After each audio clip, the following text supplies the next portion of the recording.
So hello everyone.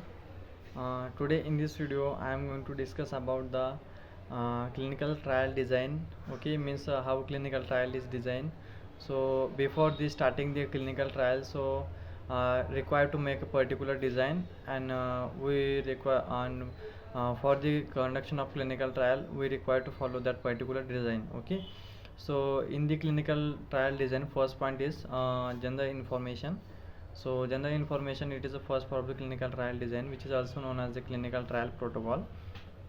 So first one is the gender information, which include the project title, then after identification number, then name and address of the sponsor, means those sponsor who is conducting that particular clinical trial, and next one is the name and address of the authorized person who is selected for that particular clinical trial. Okay, so next part is the background information.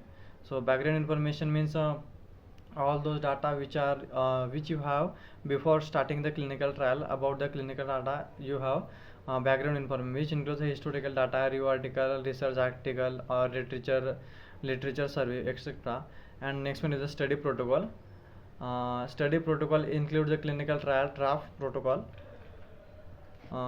Clinical trial draft protocol means before the starting the clinical trial you require to make a particular draft protocol, and this also includes the type of which types of clinical trial is going on, and how many numbers of volunteers you should take in your clinical trial, and which types of study you should do in your clinical trial. And next one is the selection and withdrawal of the participants. So it includes the exclusion and inclusion criteria of the volunteers, means that those person who can enter in the clinical trial and those person who cannot enter in the clinical trial, or which types of volunteers we can allow for the clinical trial. Okay, that particular there is some criteria for the exclusion and inclusion criteria for the volunteers, which are comes under the selection of withdrawal participants, which also includes the body weight of particular patients, and selection and withdrawal of the participants should be done according to the ICF GCP guideline, ESX guideline, and physical condition of that particular volunteer as well. And next one is assessment of safety and assessment of efficacy. Okay, so assessment of safety includes the safety data. Okay, means toxicological, allergic reaction, or adverse effect or side effects.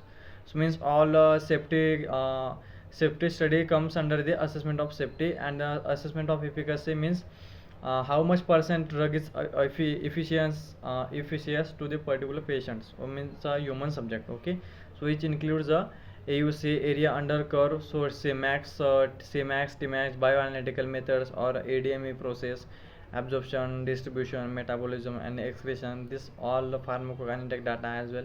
And next one, the statistics means which statistics plays a very important role in the clinical trial design, because at the last you have got data which are required to analyze the with the which are required to analyze with the help of the statistical tools. Okay, means those data you just want to analyzing those data which are with the help of the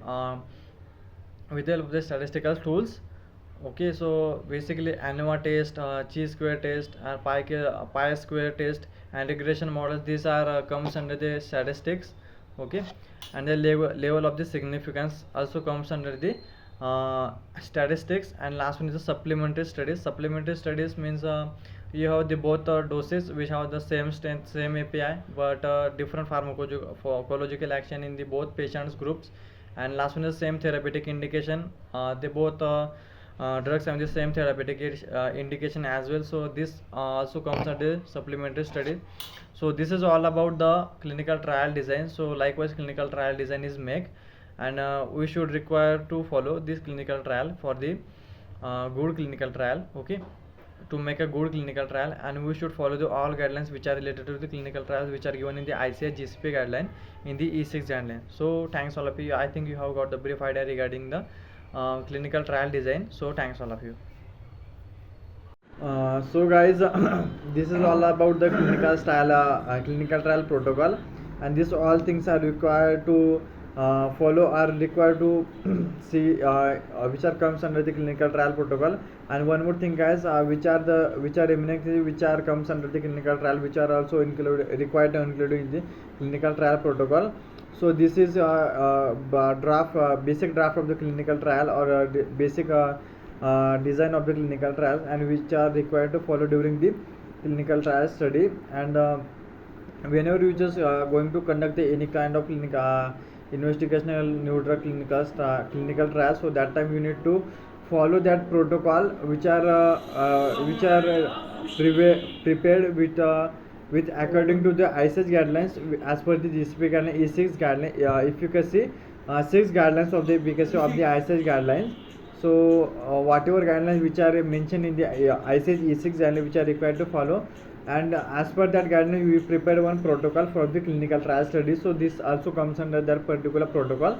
So this is about the clinical trial protocol. So thanks all of you. I hope you have got some brief idea regarding the clinical trial protocol. So thank you guys. So